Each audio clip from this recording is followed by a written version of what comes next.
삶의 자리에서 하나님, 삶의 자리. 여러분 신학적 용어 중에 삶의 자리라는 이 용어가 있습니다. 이게 뭐냐? 구약학을 할 때 이제 맞이하게 되는 이제 하나의 신학적 용어인데 처음 들어보실 수도 있고 이미 들었을 수도 있습니다. 그러니까 삶의 현장에서 그들에게 역사했던 그 말씀을 그 당시에 어떠한 그 이 지금 상황들을 살펴보는 게 삶의 자리라는 거예요. 그래서 그 이제 그 현상화 그 안에서 들어가는 거예요. 그러니까 성경 안으로 들어가는 거지요. 그래서 우리는 지금 시대를 뛰어넘어서 이 열왕기하의 말씀을 우리는 받고 있지만 우리는 그 지금 이 시대에 지금 펼쳐지고 있는 그 역사적 정황과 그들이 어떠한 그 삶의 그 정황 가운데서 이 글이 지금 쓰여져 있는 것을 우리는 유추해 볼 수 있어야 됩니다. 근데 너무 상상을 많이 동원하면 성경을 곡해 해석하는 경우가 많고요. 근데 성경 안에 있는 성경의 말씀에 근거하여서 보는 것은 우리가 성경을 이해하는 데 굉장히 도움이 많이 됩니다. 그래서 오늘 그 삶의 자리에서 일하시는 그 하나님에 대해서 우리가 좀 볼 텐데요. 우리는 항상 고백합니다. 신실하신 하나님, 그치요?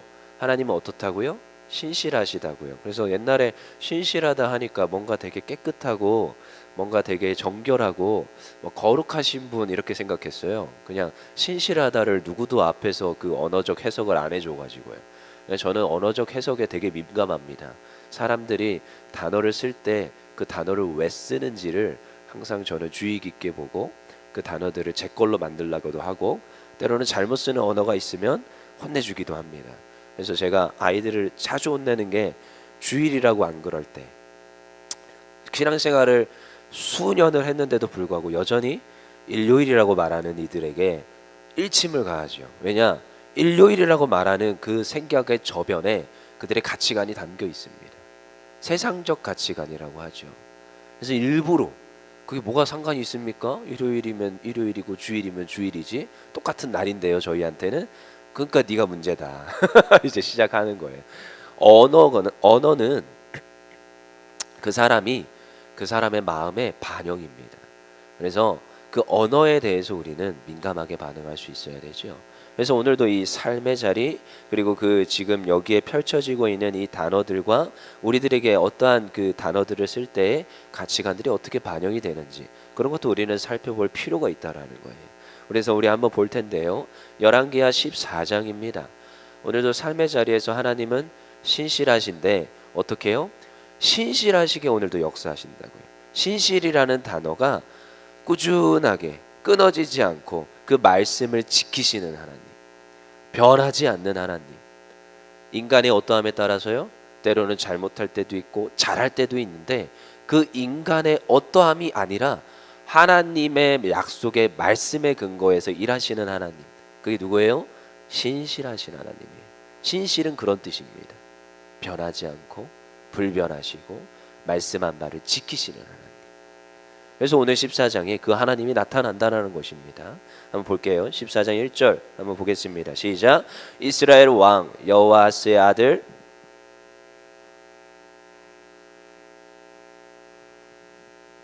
누가 왕이 됐어요? 여호아스의 아들 요아스 제2년에 지금 북이스라엘에 지금 또 누가 있습니까? 요아스가 있습니다. 여러분 근데 우리가 이 지금 여기 요아스가 두 명이 등장하잖아요. 헷갈려요.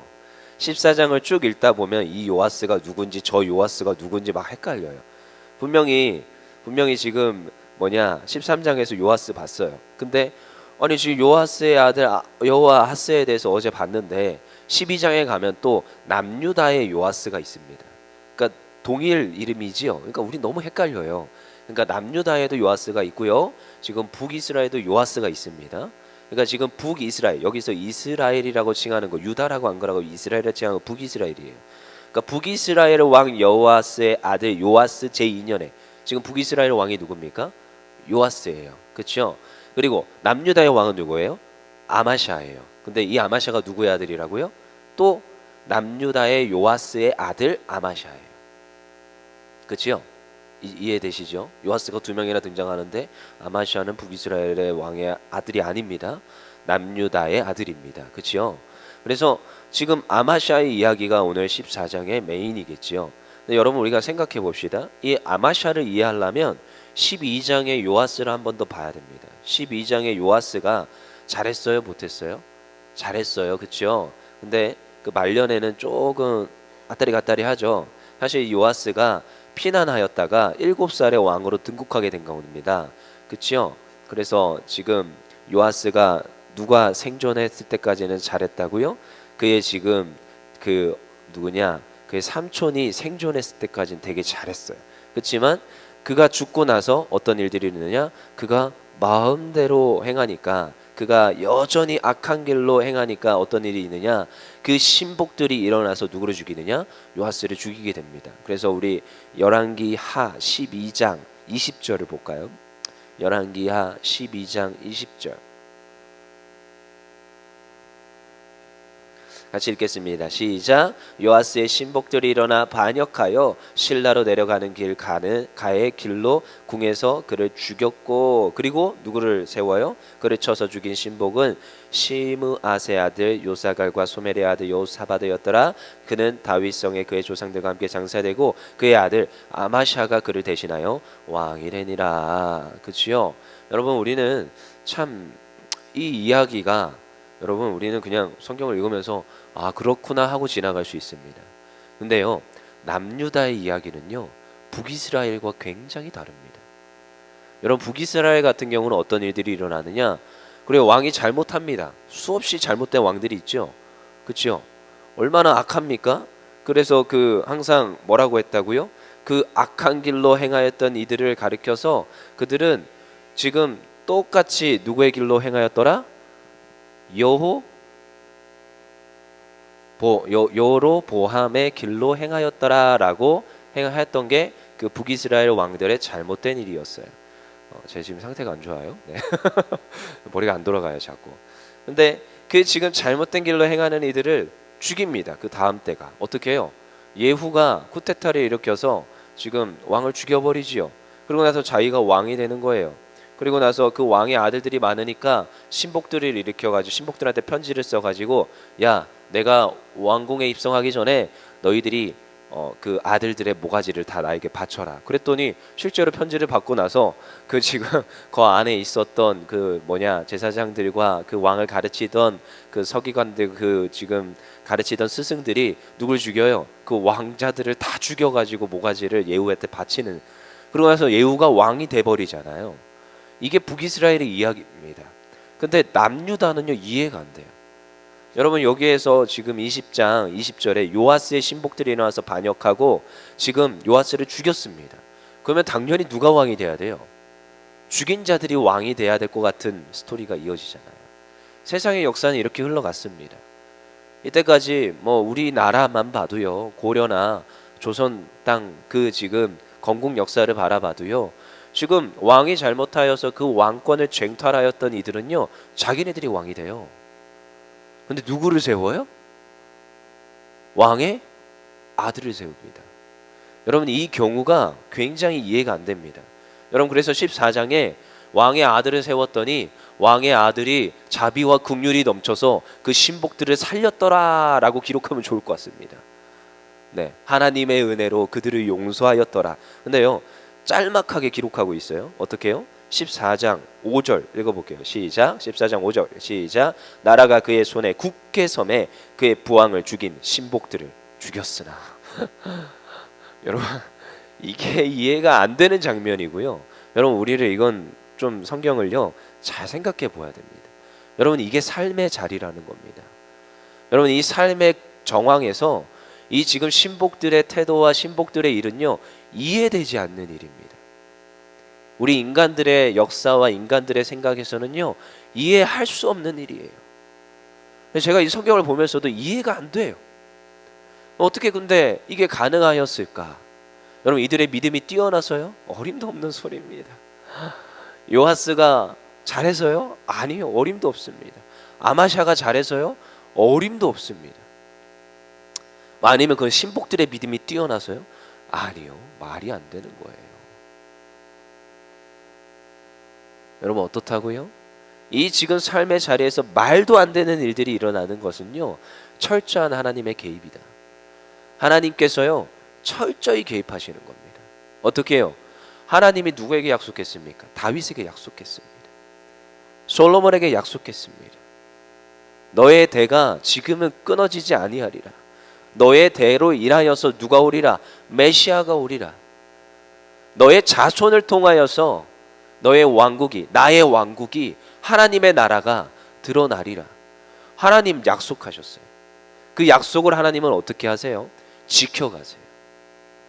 여러분, 다윗에게 약속했지만 그 전에 이미 하나님은요, 원시 언약이라고 해서 아담에게 이미 뱀에게 형벌을 주는 듯이 말하면서 아담과 하와에게 약속했습니다. 내가 너의 자손, 그 아들을 통하여서 누구의 머리를 짓밟을 거예요? 사탄 마귀의 머리를 짓밟을 거예요. 그리고 나서 그 언약은, 하나님의 말씀은요, 점차 거대해져 갑니다. 모세의 언약을 통하여서, 나중에 사무엘에게 약속하였던 말씀을 통하여서, 다윗에게 약속하였던 말씀을 통하여서, 그 하나님은요 어떻게 해요? 그 모든 삶의 자리에서 정황에서 일하고 계시더라는 거예요. 우리는 이걸 발견하게 됩니다. 여러분, 이게 말이 안 되는 이야기가 오늘 이루어지고 있는 게 오늘 이 지금 열왕기하 14장의 말씀이에요. 여러분, 저는 이게 이해가 되지가 않습니다. 근데 이게 하나님의 일하심이라는 것을 성경을 읽으면 읽을수록 깨닫게 됩니다. 여러분, 어제 제가 저녁 늦게까지 이제 히브리어 스터디를 하면서 룻기를 이제 하고 있습니다. 근데 룻기를 하면서요, 왜 이렇게 은혜가 돼요? 그동안 그냥 한글로 읽었었던 그 룻기도 은혜가 됐어요. 그래서 룻기 제가 옛날에 한번 4강에 걸쳐서 강해도 해봤습니다. 작년에 했지요. 작년에 강해를 했더니 어떤 권사님이 질문을 하셔가지고 제가 레포트 한 장을 써서 드렸어요. 질문이 너무 어려워가지고 그 기업 물을 자가 뭐냐고 자꾸 물으셔가지고 기업 물을 자에 대해서 장황하게 제가 좀 기다려 보시라고 제가 설명해드려요. 저한테 설명해달라고 요구하시면 레포트 써서 드립니다. 근데 이제 룻기 너무 은혜로운 말씀인데 히브리어로 공부하는데 너무 은혜가 되더라고요. 우리 한번 볼까요? 은혜를 좀 나누기 원합니다. 룻기 4장 18절에 22절. 결론이요. 어제 이제 마쳤어요, 룻기를. 근데 룻기를 마쳤는데 결론이요, 이해할 수가 없어요. 너무 은혜예요. 룻기 4장 18절에 22절. 요것도 삶의 자리에서 일하시는 하나님입니다. 룻기 4장 18절에 22절 같이 읽겠습니다. 4장 18절 22절 시작. 베레스의 계보는 이러하니라. 베레스는 헤스론을 낳고 헤스론은 람을 낳았고 람은 암미나답을 낳았고 암미나답은 나손을 낳았고 나손은 살몬을 낳았고 살몬은 보아스를 낳았고 보아스는 오벳을 낳았고 오벳은 이새를 낳았고 이새는 다윗을 낳았더라. 이 이해할 수 없는 족보. 여러분, 룻기 이야기 아시지요? 지금 나오미가 자기에 대해서 지금 엘리멜렉 그 지금 대해서 지금 모든 계보가 끊어지게 생긴 겁니다. 지금요, 계보가 끊어지게 생긴 거예요. 근데 이해할 수 없는 이 룻기라는 장을 통하여서 하나님께서는요, 하나님의 일하심을 신실하게 끌고 가십니다. 누가 나오게 해요? 보아스를 통하여서 오벳을 낳았고 그 오벳이 이새를 낳았고 이새가 누구를 낳아요? 다윗을 낳아요. 이해할 수 없는, 지금 끊어질 수밖에 없었던 일들을 지금, 그것도 이방 여인 뭐 대단한 여인도 아닙니다. 이방 여인 룻이 믿음이 뛰어나다고요?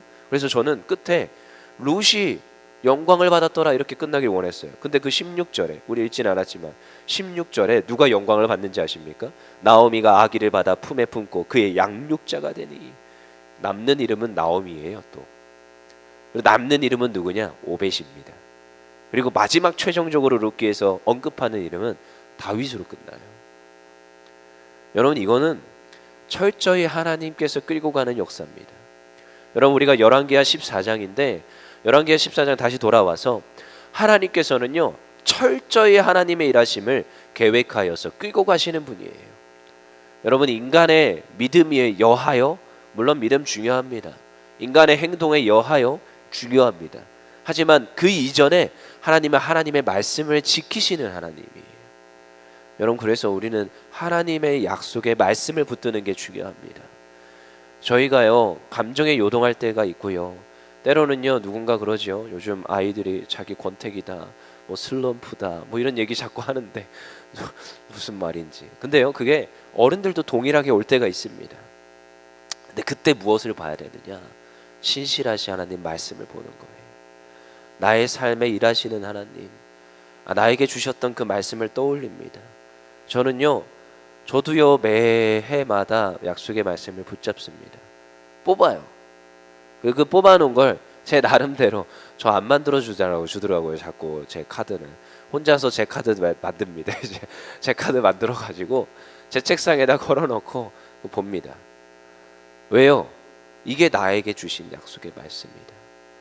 나에게 이 한 해 동안 하나님이 이 말씀을 한 해 동안 이루시기를 원합니다. 그러면서 기도합니다. 여러분, 그 말씀이 내 말씀이 되는 거예요.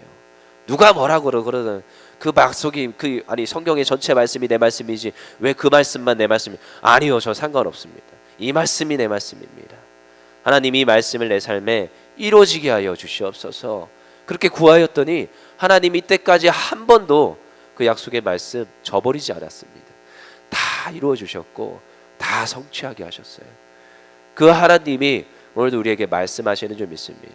그 하나님은 신실하신 하나님, 결국에 끝끝내까지 그 왕들의 계보를 이어서 다윗의 그 후손을 통하여서 메시아를 보내주시는 하나님, 우리의 삶에 구원과 은혜를 베푸시는 그 하나님이 우리의 삶에 있는 줄 믿습니다.